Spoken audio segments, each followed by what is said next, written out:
This evening, first, GuySuCo gets a new mission. Vice President Bharrat Jagdeo lays out a bold vision for sugarlands from cassava to cocoa and roses. But can agricultural diversification turn the tide for struggling estates? Plus, cleared of racial incitement charges, opposition Member of Parliament Sherod Duncan and ex-Mayor Ubraj Narine walk free after a fiery protest lands them in court, while the magistrate says the case didn't stick. And election pressure builds. With just 2 weeks to nomination day, smaller political parties are calling for a postponement, accusing GECOM of leaving them in the dark. Meanwhile, shock tactics, literally. Traffic cops across Guyana are being armed with tasers as part of a new crackdown on violent road users. The force is warning, resist the law, get tased. And overseas, President Trump says a decision is coming. Will the U.S. step into the growing conflict between Israel and Iran? Stay tuned, these stories and more tonight on Headline News Update.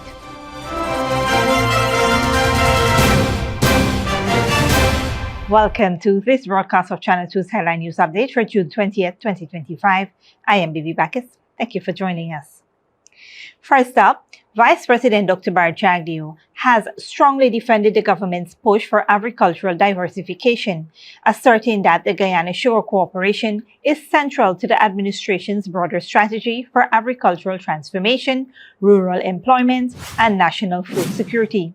Speaking at his weekly press conference on Thursday at Freedom House, Dr. Jagdeo addressed criticism of President Dr. Mohamed Irfaan Ali's recent comments at the Edmore Martyrs commemoration. He clarified that the government's agricultural focus goes beyond rice and includes a wide range of crops such as turmeric, nutmeg, cocoa, coffee, shrimp, cassava, and roses, with 55 million pounds of cassava cultivated last year. In every one of these sectors, we are going to see more people employed.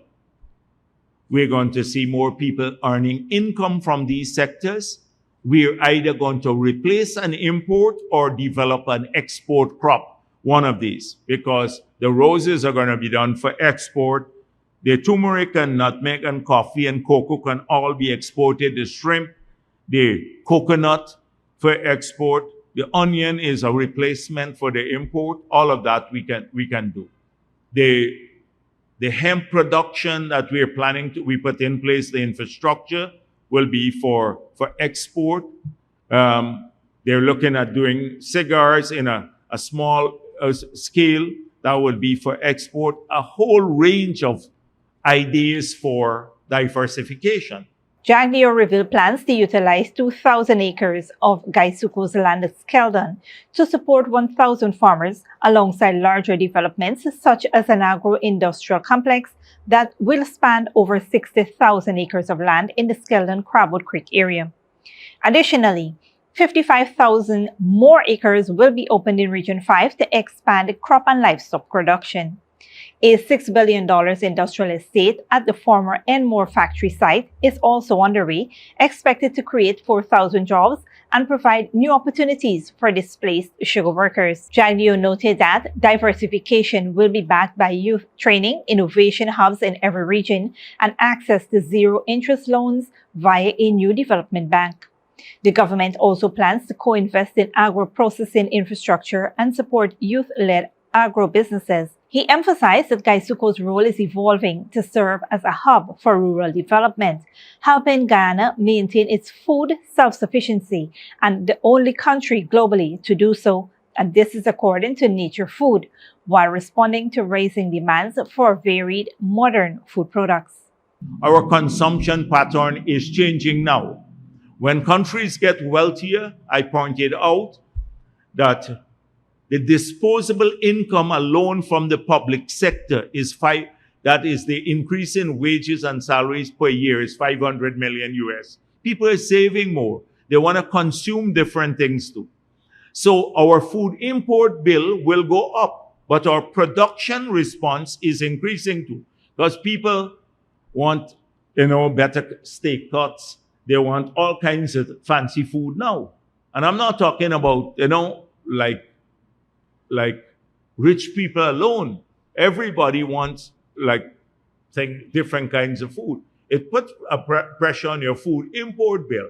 But on the production side, we see massive growth and then encouragement there. The 2025 budget allocated $13.3 billion to GuySuCo to expand cultivation and build critical infrastructure, including 17 kilometers of all-weather roads. Jagdeo concluded that critics misunderstood the president's vision, stressing the initiative is about retooling GuySuCo to meet the country's future economic and food security needs. On a different note, Opposition Member of Parliament Sherod Duncan and ex-Mayor Ubraj Narine have been cleared of inciting racial hostility charges. Magistrate Leron Daly found no supporting evidence. Dominic Gittins tells us what led to the dismissal. Opposition Member of Parliament Sherod Duncan and former Georgetown Mayor Ubraj Narine were this morning freed of charges related to inciting racial hostility following a ruling by Magistrate Leron Daly. The charges stemmed from a 2022 protest outside the Georgetown Public Hospital, where Narine publicly criticized the government's treatment of street vendors in comparison to that of sugar workers and speedboat operators, while Duncan live-streamed the event. The authorities alleged that their actions were aimed at inciting racial division and charged them under the Racial Hostility Act and the Cybercrime Act. Both were granted $100,000 bail at the time. In dismissing the case, Magistrate Daly ruled that the prosecution failed to present evidence showing that either men had incited or attempted to incite racial hostility. She also found no evidence of a breach of cybercrime laws, noting the absence of digital forensic evidence or confirmation that a computer system was used in the alleged offense. While Narine's remarks were deemed provocative, Daly concluded that they amounted to a comparison of perceived unequal treatment rather than incitement. The opposition had consistently described the charges as politically motivated. Following the charges, Narine was dismissed as a reserve officer from the Guyana Defense Force. It remains unclear whether that decision will now be reviewed. Speaking outside the courtroom, Duncan described the ruling as a relief, while Narine reiterated that he was merely advocating for the concerns of marginalized vendors. The decision brings closure to nearly 3 years of legal uncertainty for both men. Reporting for Channel 2 Headline News, Dominic Gittins. Thanks, Dominic. Several small political parties are calling for the postponement of the September 1st, 2025 general and regional elections, citing that what they described as the Guyana Elections Commission failure to address key electoral concerns, particularly those affecting minor parties. The backlash followed a stakeholders meeting held on Thursday, where GECOM briefed 16 parties on final preparations ahead of nomination day.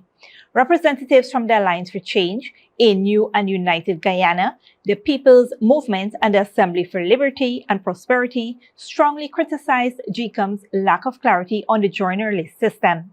This mechanism allows smaller parties to combine votes to secure parliamentary seats. AFC Representative Nicole Trotman and Beverly Alert declared the commission not ready for elections, urging it to do the honorable thing and reschedule the polls. ANOG Chairman Dr. Mark Franz echoed the sentiment and announced plans to take legal action, arguing that GECOM has had over 2 years to address how the joiner system should function, but has failed to provide direction. Similar frustrations were raised by Nigel London of the People's Movement and Simone Brooms of the ALP, who accused GECOM of unfair treatment of emerging parties and failing to uphold equal standards. In contrast, representatives of larger parties such as the PPPC and APNU described the meeting as routine and expressed confidence in GECOM's work so far. Attorney General Anil Nandlal, representing the PPPC, dismissed concerns that his advisory role would affect GECOM's independence. Deputy Chief Elections Officer Eniel Giddings acknowledged that the joiner list issue remains unresolved, but assured that it would be addressed at the Commission's next statutory meeting. Despite the criticism, Giddings affirmed GECOM's preparedness, stating that the Secretariat remains on track to deliver a free and credible election. With nominations day set for July 14, tensions are rising as the minor parties await clarity on critical electoral procedures that could shape their participation in the upcoming polls. Stick around when we return. GECOM addresses concerns over amended nomination form, and Guyana Police Force launches taser training, cracks down on rising attack against traffic ranks.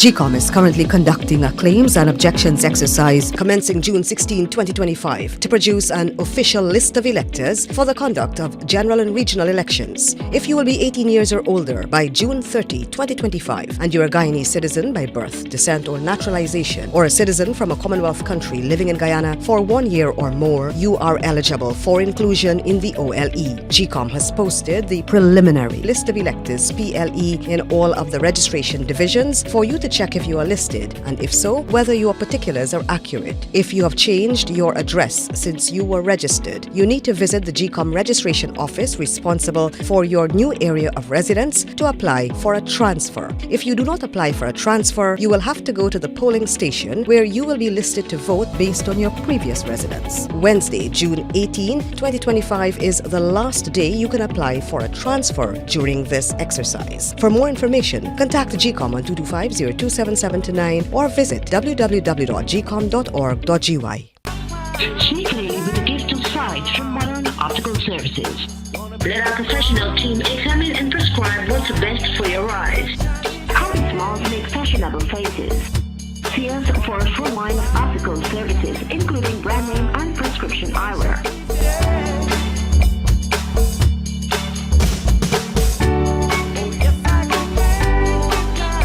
Modern Optical Services, 316 Middle Street, Georgetown. Telephone 226-1082. Good girl forget things. What's the problem, Granny? I want money for borrow for those surgery. I was dancing and I fall and fracture my hip. If you need some quick money, you should check Lender's Jewelry and Pawn Shop. Lender's Jewelry and Pawn Shop, Lot 238 South Road, Border, Georgetown. Get jewelry made to order in just 72 hours. We also accept vehicles. Lender's, best rates, longest payback period. Boys, I get through. Plus, I could dance again. Lender's Jewelry and Pawn Shop. Welcome back. The general and regional elections are set for September 1st, 2025. The Guyana Elections Commission is addressing concerns over a recent amendment to the statutory nomination form required for political parties contesting the polls. In a recent release issued on Thursday, GECOM acknowledged that the timing of the amendment has raised questions among political stakeholders, but emphasized that the change is aimed at strengthening the integrity of the nomination process. The revised form now requires political parties to show public support across all 10 administrative regions, a move GECOM says is meant to promote transparency and prevent abuse. The clarification follows a multi-party stakeholder meeting led by Deputy Chief Elections Officer Enil Giddings, where representatives from 16 parties were briefed. Among the major concerns raised was the future of joiner lists, which allows smaller parties to combine votes to gain parliamentary representation. Giddings assured the party officials that the matter would be taken to GECOM's statutory meeting for deliberation. Also raised was the recurring issue of deceased persons appearing on the voters' list. Giddings noted that the ongoing claims and objections period allows the public to request the removal of such names. GECOM is currently reviewing symbols submitted by aspiring candidates, with final approvals expected by July 1st. The preparation of the revised voters list is underway and will be posted publicly for 21 days. GECOM's nomination day is set for July 14. GECOM reaffirmed its commitment to ensuring the September 1st elections are free, fair, and credible. Moving on. As attacks on traffic officers increase, the Guyana Police Force is now training ranks to use tasers. Dominic Gittins has more on the GDF's push for non-lethal policing. In response to a surge in violent attacks against traffic officers, The Guyana Police Force has introduced a major initiative to equip ranks with tasers and train them in non-lethal force techniques. On Thursday, June 19, the Guyana Police Force, in partnership with the Guyana Prison Service and Amethyst School of Martial Arts and Security Training Academy, launched a 3-day taser certificate course at the Officers Training Center. The course covers conductive energy weapons, the TX200P model, and body-worn cameras with a focus on lethal compliance and proper use of force protocols. Assistant Director of Prisons, Mr. Pilgrim, emphasized that the certification is essential for officers, especially in preparation for the upcoming general and regional elections. He reminded participants that tasers are to be used strictly on non-compliant individuals. Deputy Commissioner and Regional Division 4A Commander Mr. McBean hailed the training as a historic move toward non-lethal policing. At the same time, Colonel Souvenir of the Joint Services Training Committee urged ranks to embrace modern law enforcement methods. The initiative comes amid public outcry and viral videos showing traffic officers being attacked. In response, the Guyana Police Force confirmed that traffic ranks across the country will now be armed with tasers to better protect themselves during law enforcement duties. Traffic Chief Assistant Commissioner Mahindra Singh issued a strong warning to the public, stating that anyone assaulting police will be tased, arrested, and brought to justice. He stressed that traffic violations met with violent resistance will no longer be tolerated and that the force will act within the law to maintain order. The move underscores the Guyana Police Force commitment to officer safety, modern policing, and the responsible use of force to ensure public security. Reporting for Channel 2 Headline News, Dominic Gittins. Thanks, Dominic. Don't go away after the break. Russia-Iran relations. Moscow has offered to mediate an end to the violence. And UN agency says food crisis reached breaking point in Sudan. Good girl forget things. What's the problem, Granny? I want money for borrow for those surgery. I was dancing and I fall and fracture my hip. If you need some quick money, you should check Lender's Jewelry and Pawn Shop. Lender's Jewelry and Pawn Shop, Lot 238 South Road Border, Georgetown. Get jewelry made to order in just 72 hours. We also accept vehicles. Lender's, best rates, longest payback period. Boys, I get through. Plus, I could dance again. Lender's Jewelry and Pawn Shop. Sneakily with a gift of sight from Modern Optical Services. Let our professional team examine and prescribe what's best for your eyes. Common smiles make fashionable faces. See us for a full line of optical services, including brand name and prescription eyewear.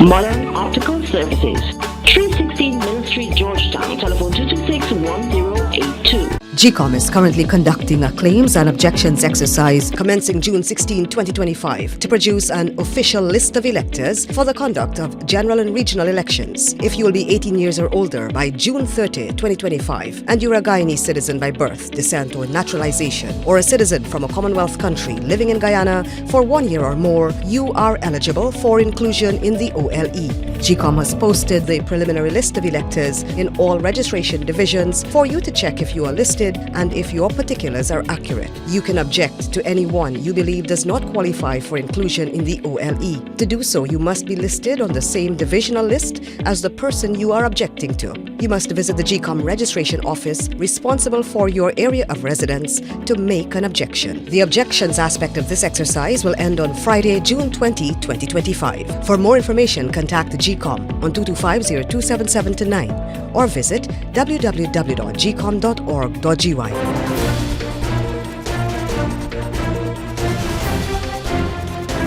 Welcome back. Now we take a look at what's happening in the region and around the world. Good evening, I am Nikita Ford. Welcome to our regional and international news segment, which keeps you informed and up to date with the trending news story worldwide. In the Caribbean, CARICOM leaders will gather in Montego Bay, Jamaica from July the 6th to the 8th for the 49th regular meeting of the Conference of the Heads of Government. Under the theme, People, Partnership, prosperity. Discussion will focus on regional security, food and nutrition security, climate change, and the U.S. tariff. Secretary General Dr. Carla Burnett said the goal is to foster resilient and sustainable development. Jamaica Prime Minister Andrew Holness will chair the meeting, assuming the role on July the 1st. Meanwhile, the White House has announced that President Donald Trump will decide within the next 2 weeks whether the United States will directly engage in escalating Israel-Iran conflict. Al Jazeera Kelly Callahan's reports. Iran has been under relentless Israeli attack for a week and counting. Its leaders will know soon whether or not the US will join the conflict too. Based on the fact that there's a substantial chance of negotiations that may or may not take place with Iran in the near future, I will make my decision whether or not to go within the next 2 weeks. That's a quote directly from the president. The White House maintains any deal must include Iran stopping the enrichment of uranium. Newly released images verified by Al Jazeera show facilities like the Arak reactor are still being targeted. Israel said it wanted to hit the facility and its reactor core to stop it from producing plutonium. Iran's foreign minister will meet with the top diplomats of the UK, France and Germany in Geneva on Friday, but the United Nations will not be there. We'll obviously be following it. I mean, as we said yesterday, for the Secretary General, for us, it remains clear that diplomacy is the only and best way forward. Let's see what comes out of this meeting, but the fact that there is a dialogue between Iran and those three European Union countries is a positive in itself, but obviously we'll have to see what the outcome is. While attempts at diplomacy take place, Iran continues to fire back at Israel. The country's air defence systems are struggling to intercept Iranian missiles, exposing metropolitan areas like Ramat Gan to attack. It was like an airplane going above us with a big echo and a big whistle, and then we heard the boom. The boom was like from 1 to 100, it was 100. It was like a tsunami above us. Iranian forces say they also targeted an Israeli military headquarters, which is right next to the Soroka hospital in Beersheba. Hundreds inside were injured and both buildings were damaged in the attack. Prime Minister Benjamin Netanyahu visited the hospital after the strike. They're targeting civilians because they're a criminal regime. They're the arch terrorists of the world. They want to have nuclear terrorism, which will put the entire world under nuclear blackmail, and they would use these weapons. That's what the Ayatollah Khamenei says that he would do. He would use these weapons to wipe Israel off the map. Well, he's not going to. We're not going to let him. With the anger rising on both sides, the diplomatic window to solve this crisis is quickly closing. Kaylee Callahan, Al Jazeera. Russia is one of the many countries closely watching how events unfold in Iran. Al Jazeera Rolly Chadlands reports. For Ukrainians, there is no more deadly symbol of Russia and Iran's relationship than the drones flying at their cities. Russia makes them now, but earlier in the war it imported Iran's Shahed 136 and smaller 131 by the thousands. Just one facet of a strategic Russia-Iran partnership that takes in defense, energy and geopolitics. It's about common strategic interests. I think that Russia was looking for in the Middle East to rebuild its influence. Syria was a convenient foothold. Iran was a dominant power there. So Iran served as something of a force multiplier for the Russians in the Middle East as long as Syria was under Assad's rule. The Iranian and Russian economies are both battered by sanctions, so they need to find trade partners that don't use the US dollar. When Russia and Iran signed their strategic partnership treaty in January, it formalized a relationship that's been deepening for years. The two have long cooperated on energy, with Russia helping build Iran's Bushehr nuclear power plant and working together to sidestep US sanctions on their oil and gas sectors. They've also shared military drills, most recently in March, with Russian, Iranian and Chinese navies exercising together in the Gulf of Oman. But with Iran now under sustained and unprecedented attack from Israel, eyes are on Vladimir Putin to see if he'll help. The strategic partnership does not include any mutual defence commitments, and Russia's military capacity to help Tehran isn't what it used to be. Russia will by no circumstances get involved directly in this war for two reasons. First one, that's not the war which directly touches upon Russian interest. Indirectly, yes, but directly not. But the more important reason is that Russia has a very clear priority, and as long as this priority is in force, I mean Ukrainian conflict and Ukrainian campaign, Russia has no capacity to get involved in any other military actions. Speaking to journalists in St. Petersburg, Putin suggested Iran was on its own. You know, once we offered our Iranian friends to work together on air defence systems. They didn't show much interest then, and that's it. Speaking about the Strategic Partnership Treaty which you mentioned, it doesn't include any clause about defence. That's number 2. And the third point, our Iranian friends didn't ask us about this, so there is nothing to discuss. But memories of the fall of Syria's Bashar al-Assad are still fresh in Moscow. It's where Assad now lives in exile. If Tehran topples, Moscow will have lost another important ally in the Middle East, undeniably a blow. But Vladimir Putin has direct lines to Israel, Iran and the Trump White House. Either as an interlocutor or just by biding his time, Putin could yet turn this crisis to Russia's benefit. Rory Challens, Al Jazeera.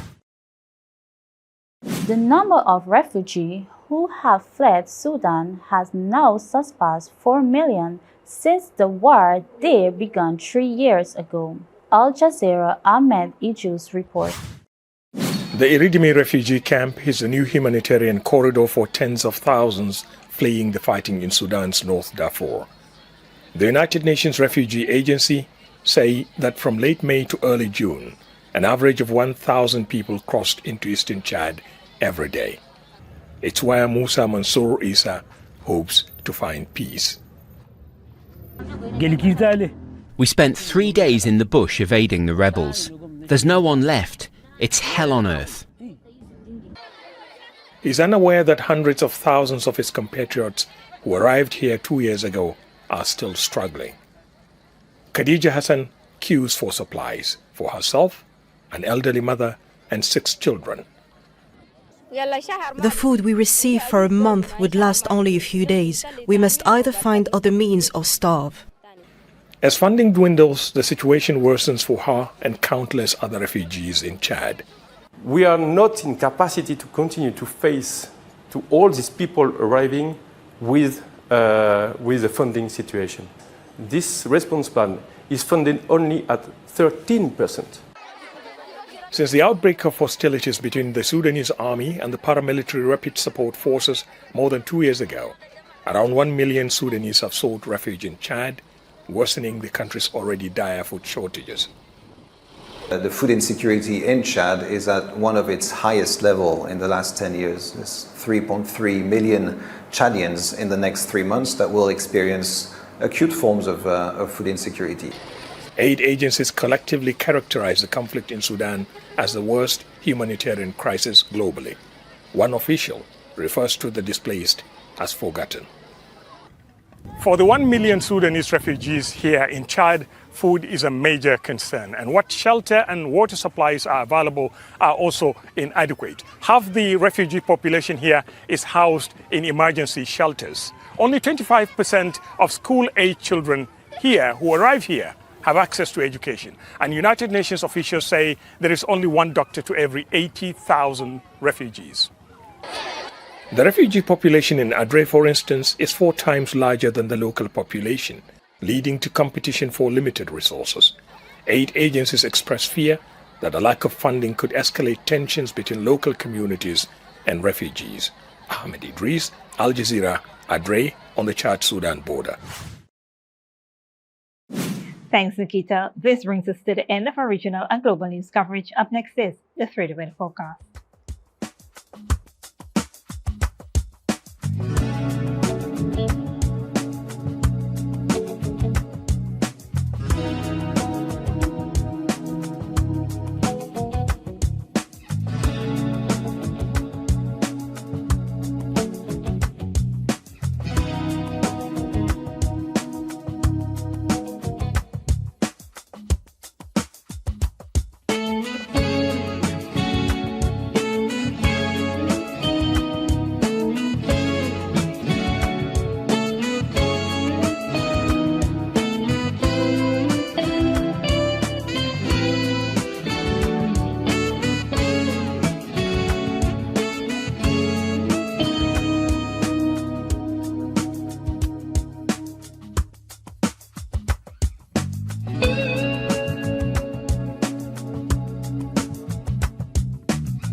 And that's it to be 2 Headline News for this Friday evening. As we take our leave, we invite you to follow us on Facebook and YouTube. We will be off for the weekend, but you can tune in on Monday at 7 p.m. for more news. Until then, please take care of yourselves and each other and do have a wonderful weekend.